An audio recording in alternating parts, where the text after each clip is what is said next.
Hello, my name is Karen Ballard and I'm the trombone and euphonium professor here at Washburn University. Today we're going to go over the Kansas District and State Band excerpts. Washburn alumni Kai McCormick will be playing them for you.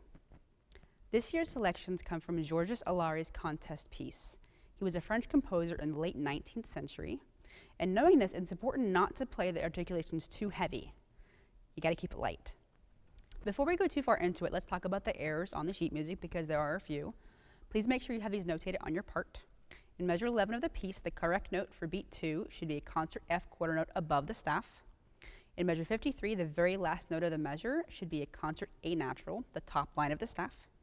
And in measure 116, beat 3 should be a concert C quarter note, one ledger line above the staff.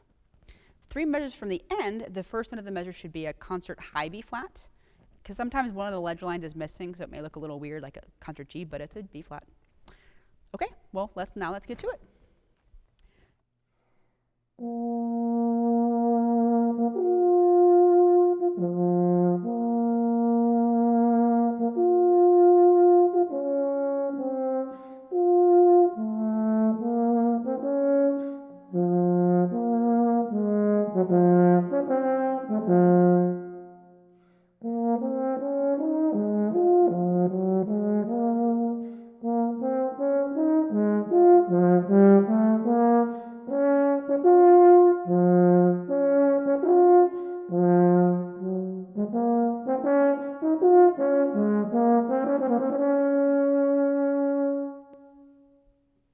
In the opening excerpt, measures 7 through 23, the tempo stated is andante non lento, which roughly translates to walking tempo, not slow.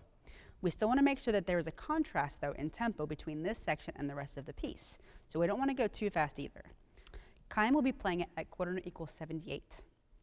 Rhythmic integrity is the name of the game in this piece, so it's important that the dotted 8/16 figures do not sound like a triplet in any way. To do this, you got to subdivide. Kai will play it both ways, correct and then triplified, so you can hear the difference.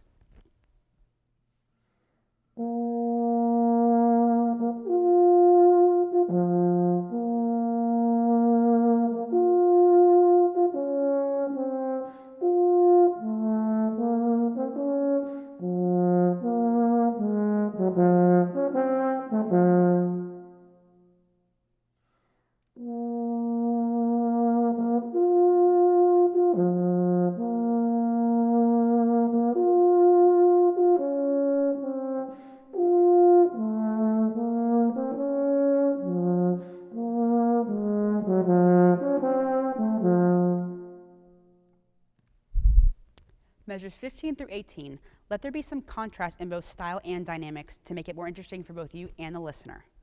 Please note that in measure 16, the G and the A are both flat, where in measure 18, they're both natural. So they should sound different.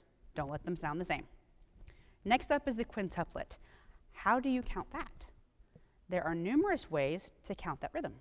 Some people say 1, 2, 3, 4, 5. Some people use the word hippopotamus or university. Anything with a 5-syllable will do the trick. Let the notes be even so they don't sound like 2 eighth notes followed by a triplet or anything of that conglomeration. Kai will play examples of both options. It is common practice for euphonium players to use vibrato in their playing. If you don't know how to do this, please ask your band director or a private instructor, or you can also contact me for help, of course.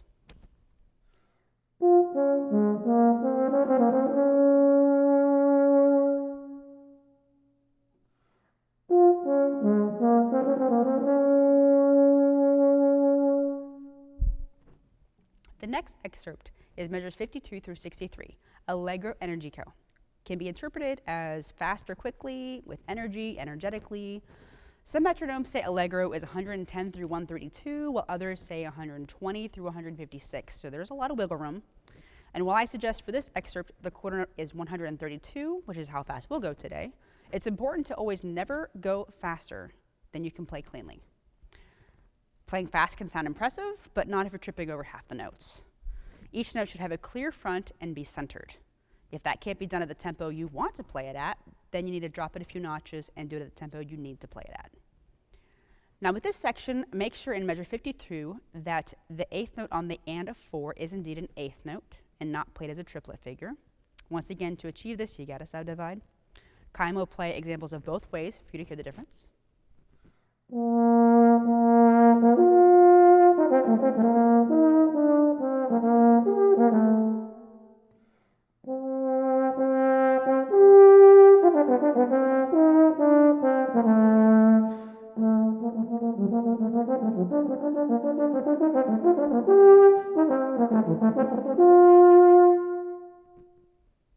And while we're talking about subdividing, let's do it in the next measure too, 53. So we're not laid off the tied note. And now that we have dotted 8/16 notes and triplets happening in the same musical phrase, it's important that they're played rhythmically precise. In measure 57, I recommend playing the D between the B naturals with the fingering of 1 and 2, so you don't have to move for the B natural. That's an option. Now let's talk about dynamics next. Notice that this excerpt starts at a fortissimo and isn't notated to change until measure 60. First of all, never play a dynamic that is not beautiful. Fortissimo does not mean to blow the walls down. And remember earlier that I said this is a French piece, so a fortissimo dynamic marking in this piece is not the same as a fortissimo dynamic marking in your pep band or marching band music. Secondly, if you play a very full dynamic for that long with no difference, it can be overwhelming and very off-putting to the listener. I would recommend starting at about a forte and doing a slight crescendo to the repeated B flats. And you could do something similar on the next entrance as well with the repeated Cs. Note the accent on beat 4 in measure 59. Don't hammer it, just give it a little oomph, and then immediately drop the dynamic back down on the downbeat of the next measure. Measure 60 says mezzo forte, but I would even go possibly closer to a mezzo piano to make a bigger contrast to a greater build to the end of the excerpt. I like doing a 4-bar crescendo all the way to the high F, but once again, don't play louder than beautiful. And also, please pay particular attention to the rhythm in measure 62.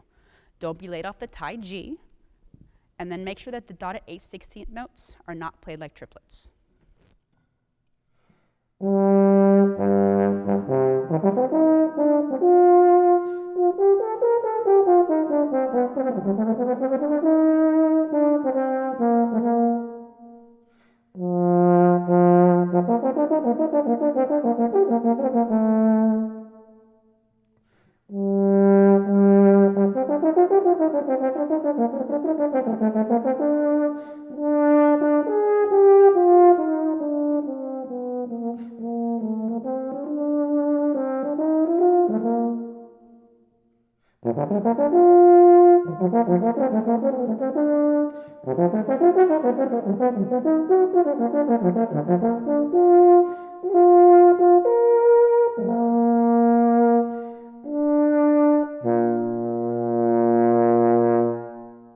The last excerpt is from measure 111 to the end of the piece. It should be played about the same tempo as the previous Allegro Energico section. In measure 115, you'll see a different notation on the eighth notes in that bar. They have a little line through each of the stems.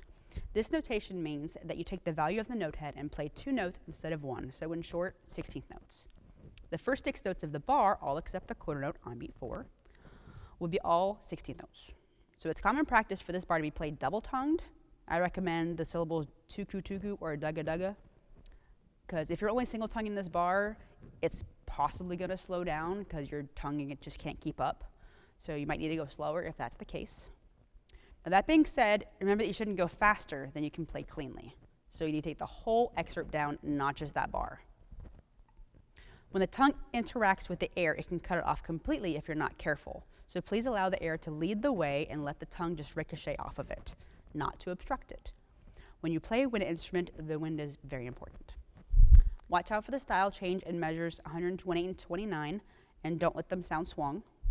A soft, clear do syllable will help, and you can also follow the note groupings to help as well. Let's talk again about dynamics. There's a fortissimo written in measure 111, and then that's it for the rest of the piece. Please, please, please, please do not play this whole last excerpt at that dynamic. You have to shape the phrases with hairpins. If the pitches descend, let the dynamic as well. If the line goes down, the volume can as well.